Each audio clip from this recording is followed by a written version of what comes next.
What's up guys and welcome back to the channel, and in today's video we're going to be discussing the most dislikable or unlikable, I don't really know which word it is, I think they're both words, but if not, who cares. But yeah, we're discussing the fighters that are just extremely annoying and that have made themselves just impossible to support and impossible to like, whether that be through their actions, their trash talk, their fighting style, their out of cage antics, all of that stuff.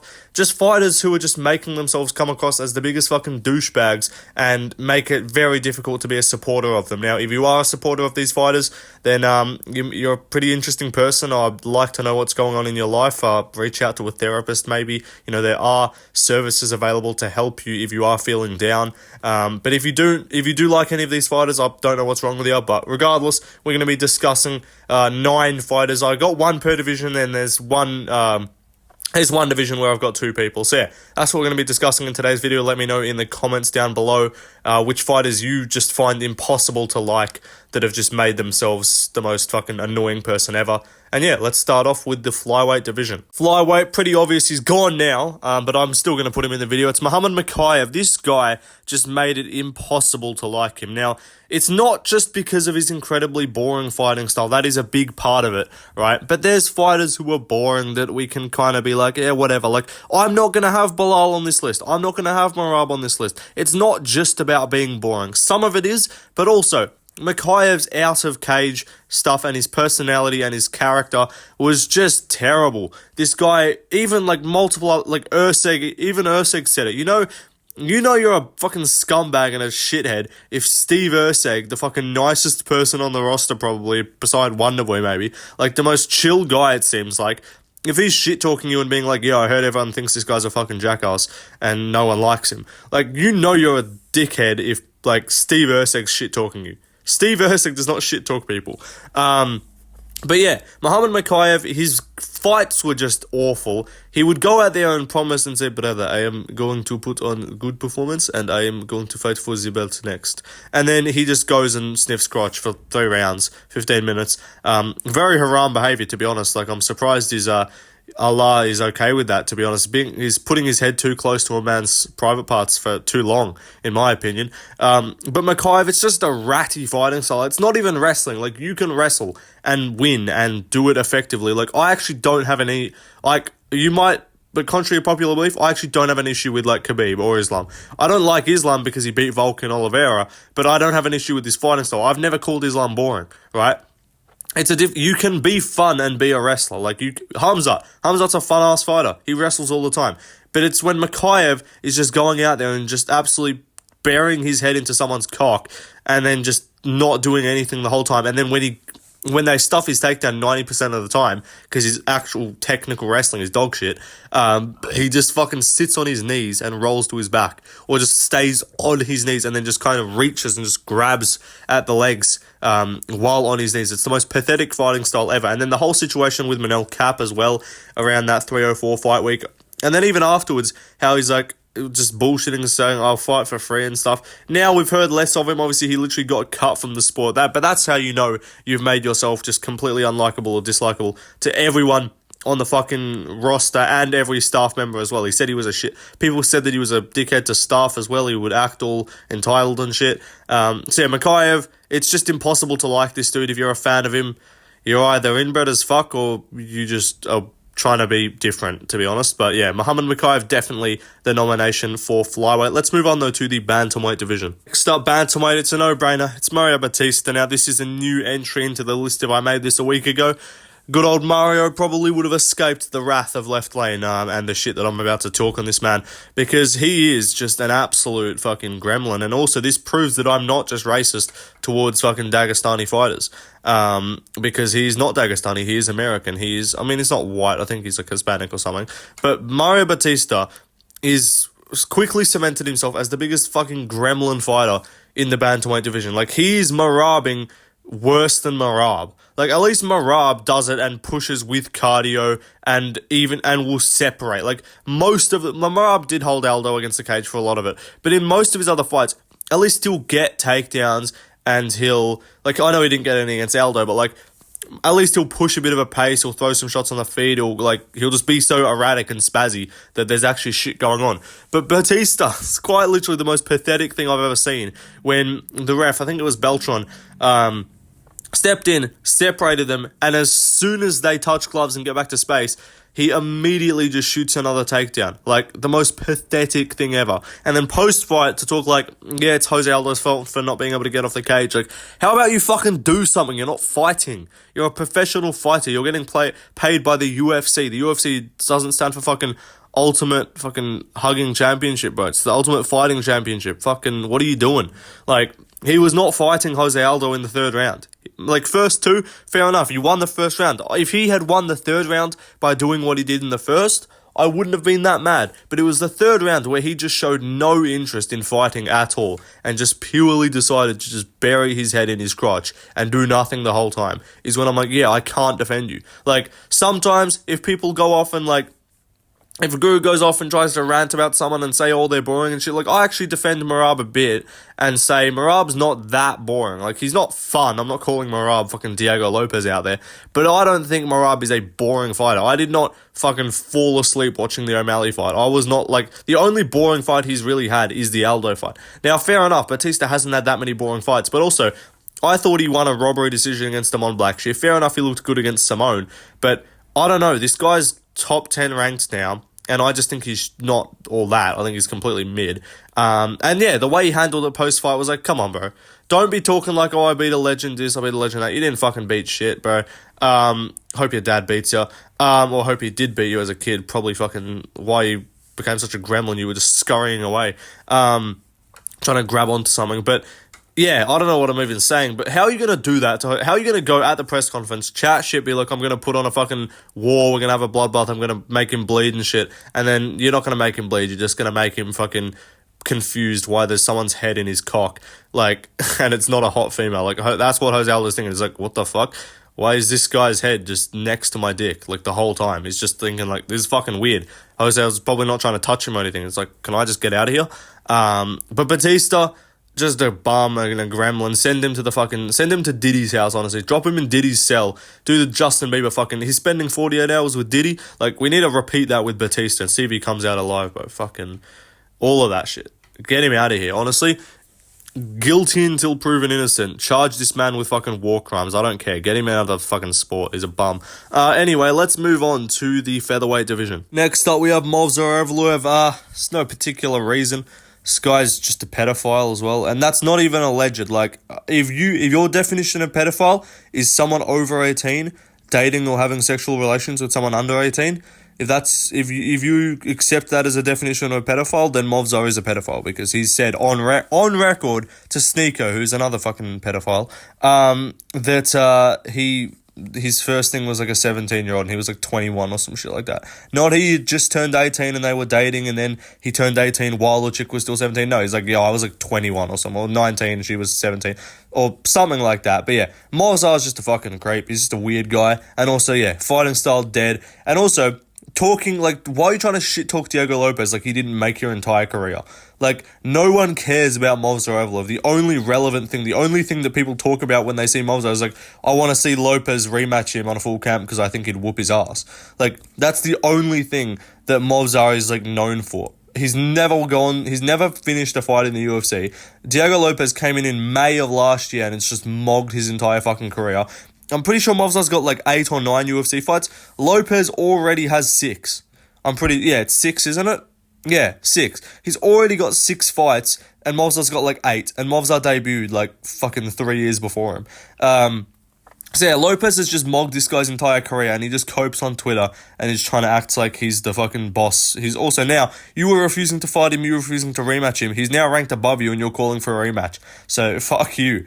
But yeah, Movsar, what a bum. Hate this guy. Let's move on though to the lightweight division. Lightweight, I wasn't really sure who to put. Like, I was thinking maybe Arman, because he kind of was a bit of a douche with the fucking Bobby Green situation last year. But apart from that, like, it was kind of based for him to be like, yeah, I'm not doing the fucking PSA or whatever. Like, that was kind of funny. I support that.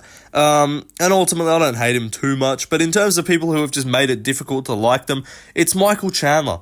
Michael Chandler has made it incredibly difficult to actually support him as a person and a human and a fighter and everything, because he's waited out 3 years of his fucking career to fight Conor, just like wasting his entire career, or 2 years or something. He's gonna fight Oliveira now, literally not even getting the fight. Like, that's tough. He still thinks he's gonna get it. He's still thinking like, oh yeah, after Oliveira, I'll get the Conor fight. Like, no, you're not. He clearly doesn't want to fight you, otherwise he would already have fought you. And he's probably gonna lose to Oliveira, hopefully. But yeah, every time this guy tweets, it's just fucking see you at the top. Like, no one cares. You're not a fucking motivational speaker. Get out of here. Like, give the motivation to your fucking black kids to go out there and fucking, I don't know, I was going to say something, but it's probably going to be racist, so I'll pass on that. But, yeah, like, Chandler, save the motivation for fucking someone else. Why you got to post the see you on the top thing on Twitter? Even RDA is just being like, yeah, who the fuck are you? I've won a UFC belt. Like, I've got a better career than you. What legacy do you have in the UFC? Just losing fights and having fun. Like, losing in fun fights. That's what Armin said. He's like, why is he waiting out 2 years to fight Conor? You could have lost 3 fight of the nights. Like, it's based from Armin, honestly. So, yeah, Chandler, anytime this guy speaks, it's just annoying. Anytime he speaks, it's just, like, what are you saying? Like, who are you? Like, yeah, you're fun, right? And I hope he doesn't beat Oliveira. That's going to make me upset. But, yeah, Chandler's just become a fucking retard, and just anytime he talks, it's just annoying, and it's like, yeah, shut up. Anyway, let's move on to the next fighter. Welterweight division, Ian the Cuck Gary. Cuck Chardo literally took his wife's last name. How dislikable or unlikable can you get? Ian Gary, yeah, he just, anytime he speaks, it's just irritating. Like, his fighting style recently is becoming, like, these last 2 fights have been incredibly dull. If he kept up what he did against Magny, I got no issue. You can be as much of a cuck as you want. But yeah, like, everything about him is annoying. His personality is annoying. His voice is annoying. His fights are shit now. The Neil fight was garbage. The MVP fight was garbage. He's acting like he's a fucking D1 wrestler, ADCC grappler, because he out-grappled MVP and won a close decision against Jeff Neal. Like, you're not him. Like, I think he is decent, but, like, Lucas Tracy at one point was glazing the fuck out of this dude, being like, he's got the potential to be the biggest star in the sport, all this, all that. I think Bedtime said he was going to be a future champion at one point. Maybe he wins the belt, but I just can't see this dude beating Shavkat. Even Bilal, I don't think he would beat. Even JDM, I think, would whoop his ass, because I don't think he's going to take down JDM, and I think he would get his ass whooped on the feet. So, like, Ian Gary, he's just not... Like, he's good, but he's not as good as I think a lot of people originally thought. Or, like, were like... I don't think people wanted him to be good, but I think everyone's like, I got a bad feeling this guy's going to win the belt. But, yeah, now his personality is just so retarded. The whole Magny thing with how he was saying Magny, like, beats his kid or some shit like that was just retarded. Literally pulled out of a fight due to fucking excessive worry about excessive stress about the press conference. Like, that's crazy. And then apart from that, yeah, like, he's just a cuck. So Ian Gary, it's not a very likable person. Let's move on though to the middleweight division. Israel Adesanya. Don't worry, you might not like me, but that doesn't matter. I still like you, like a dog. Trust. I don't know. Izzy. He's just a fucking cringe weirdo. Like, I don't know, he's just annoying as fuck, and his fans make him more annoying. I'm talking to you, fucking Kenneth Okoye, you bum. But Izzy, I don't know, he's just so annoying and fucking shitty and just not a good person as well. Like, it amazes me how, like, people who are genuinely, like, proven on multiple occasions to just be morally bad people and just scumbags. Like, I don't think he's as bad as Jones by any means. Izzy has not faced charges of him beating his wife or running over a pregnant woman. But he still has done some very scummy things, and a lot of his character is just in question. Like, I don't think he's that good of a person. Now, do I think he's, like, at the core just an absolute scumbag? No. But I just think his upbringing, which we know obviously with servants in Nigeria, I think it's caused him to just be like that little fucking annoying stuck-up kid that's not like the super rich kid, but just like the kid that feels a bit entitled, the kid that kind of wants to fit in and shit with everyone, and so he then just switches it and tells the story a different way and tries to fit in and be relatable and stuff. Like, he really said the people of the favelas relate to him because they know his story and they know how hard he grew up. Like, buddy, you had servants, you had bathing servants. I live in fucking middle-class Australia. I did not have bathing servants. So as far as I'm concerned, I'm less privileged than Izzy. Cry about it. But Izzy, yeah, he's just talks annoying, he's fucking cringe. Like, there's moments where I'm like, okay, he's actually been alright. Like, he took the Drickus loss pretty well. I'll give him credit. But yeah, like, after the Pereira, the first Pereira loss in UFC, right? And then the Strickland loss as well, he was coping a bit. Even, like, when Strickland won the belt and then lost to Drickus, he's like, oh, what a reign. What an amazing title reign. Ha ha ha. Botched. Like, why are you talking like he didn't 50-45 your ass? I know you're going to say, oh, it's actually 49-46. Get a life. But yeah, Adesanya, he's just made himself incredibly difficult to like, in my opinion. Unless you're either 12 years old and fucking think that his little TikTok bullshit is funny, or you're Nigerian and you just glaze him without even a second thought, like Kenneth. Then yeah, I just don't see any way you can like this guy. I mean, sure, you can be like, oh, I'm a fan of his fighting style. Half the time his fighting style sucks anyway. Like, are you a fan of his fighting style against Romero and Vittori and fucking, who's the other one that was real boring? Cannonier? Like, is that the style bender that you fucking like? Also, just gonna say, 2 men got custom shorts. One of them was black, one of them was white. The white one got tribal African shorts. The other one got Timu Lightning shorts. So I'll leave it at that. Trust. Let's move on, though, to the next fighter. Next up, Sean Strickland is the fucking thing, guys. Sean Strickland, look, it was funny, and I did like him after the Izzy fight, right? And I liked him going into the Drickus fight, and that was cool. And we're like, oh, base Strickland, he jumped the thing. And then it was I think it all went downhill with Drickus literally making him cry at a press conference. That's another thing about Izzy, crying in a press conference. You don't know my story. Don't tell me where I'm like. I'll tell you where I'm from. I'll show you where you're from. And just calling me, like, Izzy's just a clown. But same thing. Drickus literally made 2 men cry at a press conference. And I think it kind of went downhill with Strickland's reaction to, like, you can't say that, man. When Drickus mentioned childhood trauma, it's not like Strickland got fucking raped as a kid. Like, he got his ass whooped. That happens to kids. Sorry, bro. Like, I'm sure you had a traumatic childhood. But, like, big deal. Whoop-de-doo. You joke about it yourself. And you make jokes about other fucked up shit. So yeah, it was kind of a big hypocrisy when that happened, and I think that was kind of the downhill slide. Like, he kind of gained some support back with the based pre-fight press conference with the fucking Canadian reporter that he was like, here's a fucking thing, man. You're a disgrace on society. I'm not even going to bother with the impression, but like, yeah, then after the Drickus fight, he kind of coped a bit, said, I lost, or no, sorry, Drickus lost, I won, all that. We're like, whatever. But then it goes downhill from there. He's just yapping on Twitter nonstop. It's like, bro, can you just fight? And then he started acting entitled and went from the guy that, like, I'll fight anyone, anytime, I'll be Mr. Apex, to, like, belt's the most important thing. After he won the belt against Izzy, he's like, I don't even care about the belt, man. And then immediately afterwards, he's like, I'm waiting out, I'm not fighting anyone. Fights Costa, says, I'm going to go to war for you fucking guys. Goes to a 49-46 boring decision. And then afterwards, like, I'm waiting out, I'm not fighting anyone. Just the entitlement, like, sure, even if you do end up not having to fight someone in between then and getting a title shot, at least say, like, yeah, if the UFC really needs me to, I can fight Whittaker for, like, a number 1 contender fight or something like that. You don't have to do it, but, like, you want to know what Whittaker did after losing to Drickus? He goes out there and if he beats Hamzat, he's going to notch his 3rd win of the year. Beat Costa, fought Ikram on short notice, which he didn't need to do. And now he's also fighting Hamzat, who already pulled out. Like, Whittaker's showing the, I don't give a fuck, I'll just fight, which Strickland used to do, and now he's not. So, I still would support him against Drickus. Probably, I wouldn't really care. Like, am I saying that I want Strickland to beat Drickus? No. But I'm saying, like, I wouldn't be upset with either winner of that fight.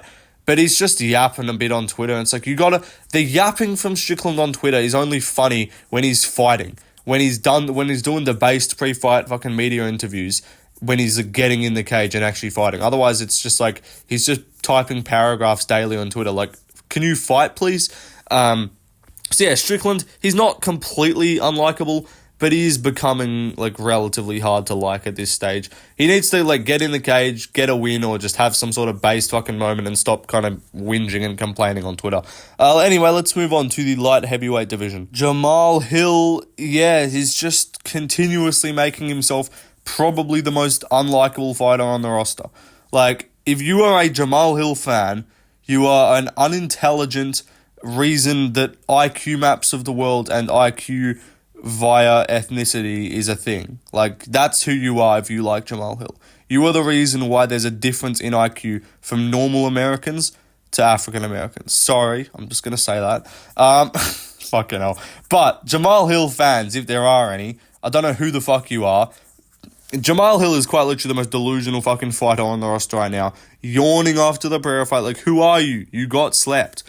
Coping, saying that fucking Herb Dean distracted me by stepping in after I kicked him in the nuts illegally. Like, how about you just don't illegally kick him in the nuts? Also, you weren't even touching Pereira before that. It's not like you were whooping his ass and then tide got turned. Like, no, you were losing, you got KO'd, cope about it.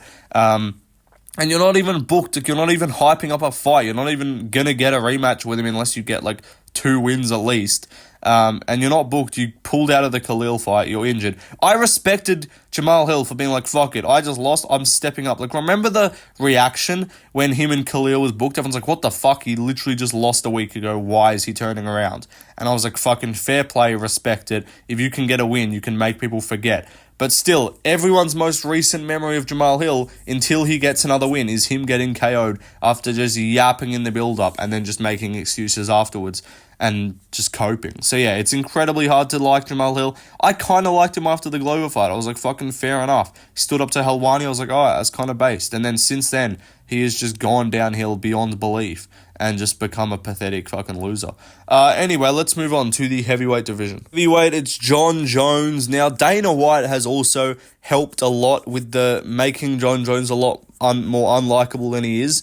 But yeah, Jon Jones is doing it to himself. He's fucking coping and shit, posting random rants on social media, justifying why Stipe is more deserving than fucking Aspinall, even though Stipe hasn't won in 4 years, and Aspinall's literally defended the interim belt before you've fought. Aspinall's got 3 1-minute flat, basically, KOs since, like, I'm sorry, everyone was like, oh, how quickly did Jon Jones get rid of Cyril Gane? Jones submitted Cyril Gane, 2 minutes, 4 seconds.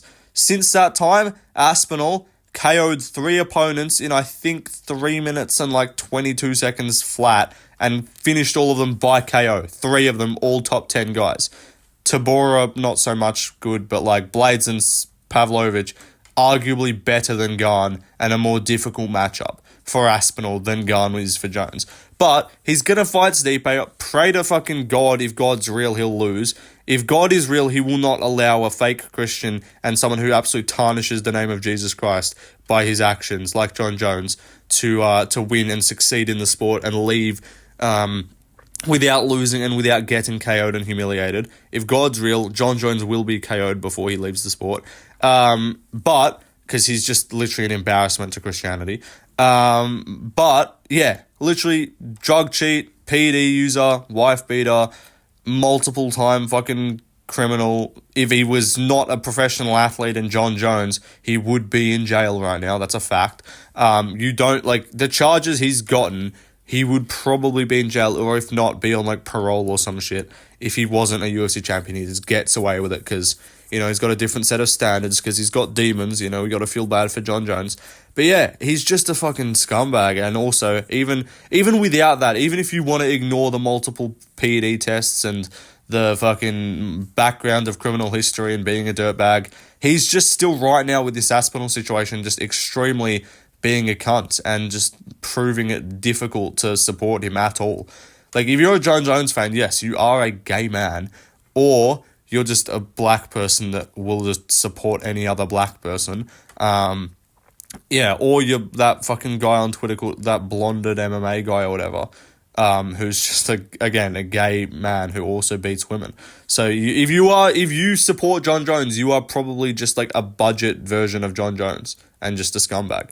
But yeah, that'll do it. That's the video done, guys. Probably said some things that I shouldn't have. Probably said a couple questionable statements. But it is what it is. Let me know in the comments which fighters you find incredibly difficult to dislike, or to like, sorry. Very easy to dislike. And yeah, let me know in the comments. Subscribe as well. We're trying to fucking hit 12k maybe or something by the end of the month. Hopefully, that'd be cool. I doubt it'll happen, but 15k by the end of the year would be pretty nuts. But yeah, like, subscribe, leave any other video ideas you guys want to see in the comments. And yeah, peace out, guys. See you in the next one.